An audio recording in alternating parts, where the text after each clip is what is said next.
rêver à plein cœur, goûter la joie de vivre, pour connaître le Christ et pour pouvoir le suivre, pour apprendre à rêver.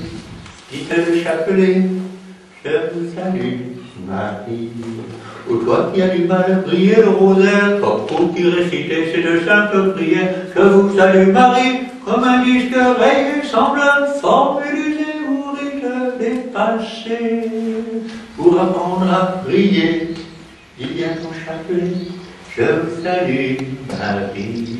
Petit comme Marie, exulter l'allégresse, c'est comme un cœur de Christ, ton cœur avec tendresse emprunte son chemin. Prie bien ton chapelet, dis-le avec Marie, et tu seras trouvé. Pour t'accorder au Christ, il y a ton chapelet. Qui connaît l'abbaye Notre-Dame d'Ourscan connaît le frère Gérard pour être un intarissable apôtre de la Vierge Marie. Il aime chanter et distribuer à tous les jeunes qui se présentent le chapelet et le dépliant qui décrit cette forme de prière.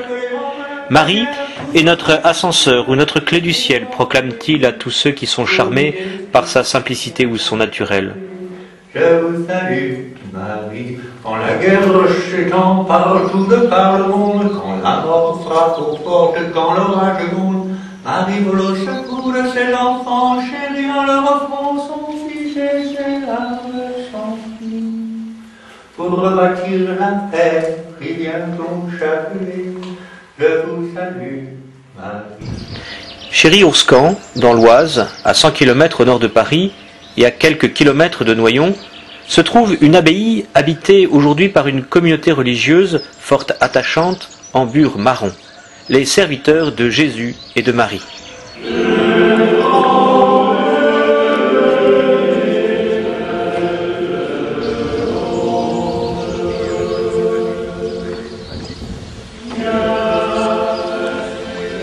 C'est le Père Lamy, dans les années 30, sous l'inspiration de la Sainte Vierge, qui est à l'origine de cette belle œuvre. Alors qu'il est curé de la Courneuve, Marie lui indique les grands traits d'une règle de vie, faite de prière, de pénitence et d'action apostolique. Mais c'est véritablement après la mort de son fondateur, une dizaine d'années plus tard, que la communauté se développera et s'installera dans une ancienne abbaye cistercienne, récemment achetée pour l'occasion, Ourscan.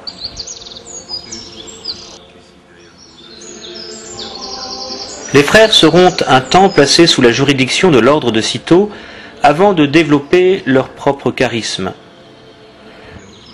Leur croissance ne sera pas épargnée par les épreuves, mais les serviteurs de Jésus et de Marie sont aujourd'hui 35, répartis dans 3 maisons, en Argentine, en Alsace et à Ourscan.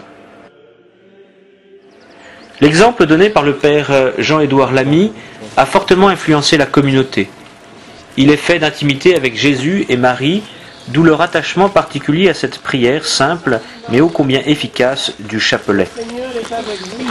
Vous êtes bénie entre toutes les femmes, et Jésus, le fruit de vos entrailles, est béni.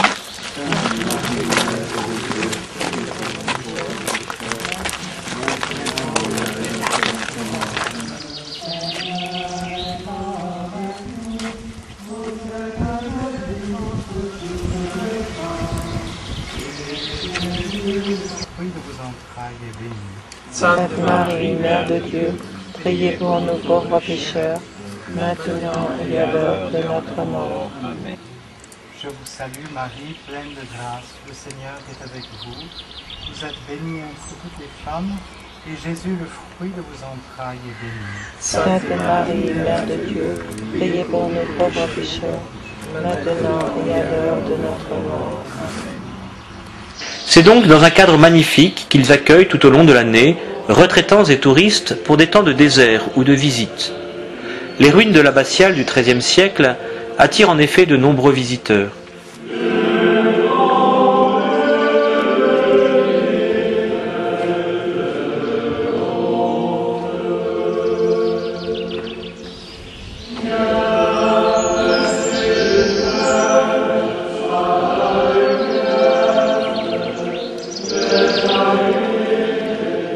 La chapelle actuelle, qui sert aux offices, fut jadis une infirmerie appelée aussi salle des morts.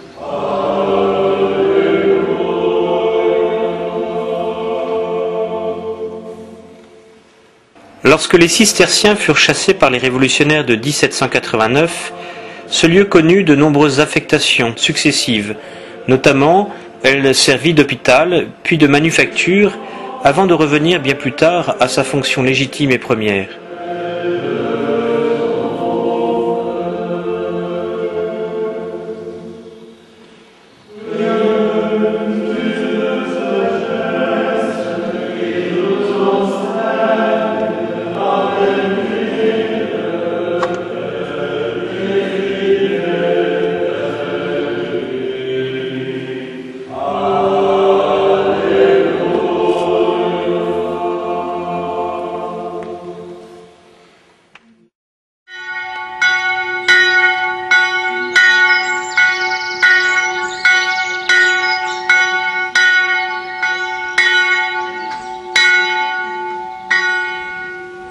Aujourd'hui, la communauté rayonne, à l'intérieur comme à l'extérieur de l'abbaye.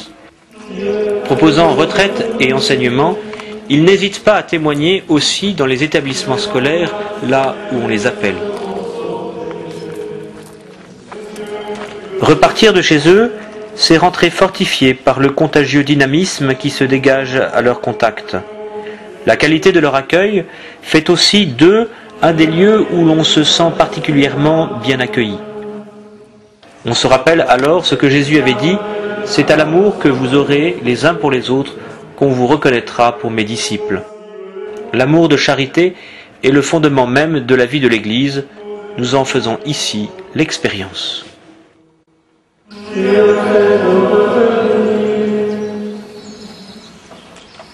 Que ton visage s'éclaire et nous serons sauvés.